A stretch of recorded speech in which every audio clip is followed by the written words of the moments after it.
Bismillahirrahmanirrahim.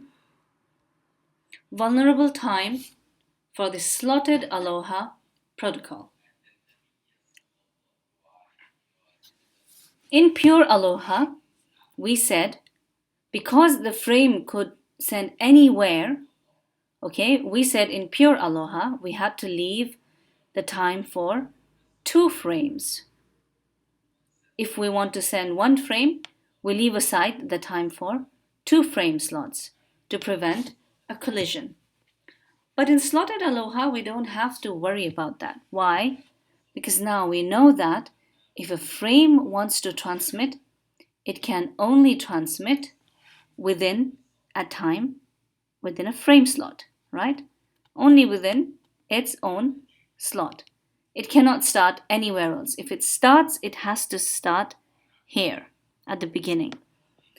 So the chance of a collision happening because a frame starts somewhere here or somewhere here or somewhere here is not possible in Slotted Aloha. Okay? It is not possible in Slotted Aloha. So this is why we have the vulnerable time, or the time when there is a chance for the collision to happen. It is only 1 TFR. Okay? Because there is still a chance that station B and station C will send in the same slot. There is still a chance. So it is still possible that there can be a collision, but it will only be within this 1 slot, which is a full collision. Okay? Full collision. So this is why now the vulnerable time is no longer 2 TFR, but 1 TFR. And now the throughput for Slotted Aloha is S is equal to G into e to the power minus G. It is no longer 2G now, it is only G, because we only have the vulnerable time, we are only considering 1 slot and not 2 slots. Okay? So the maximum throughput, S max, is 0.368 when the value of G is equal to 1. Okay? So we look at the same example now. A Slotted Aloha network transmits 200-bit frames using a shared channel with a 200 kbps bandwidth. So based on this, from the previous example, we know that TFR is 200 over 200 into 10 to the power 3 bits per second, which comes to 10 to the power minus 3 seconds, or 1 millisecond. Okay, so we know that. Now it says find the throughput if the system produces 1000 frames per second.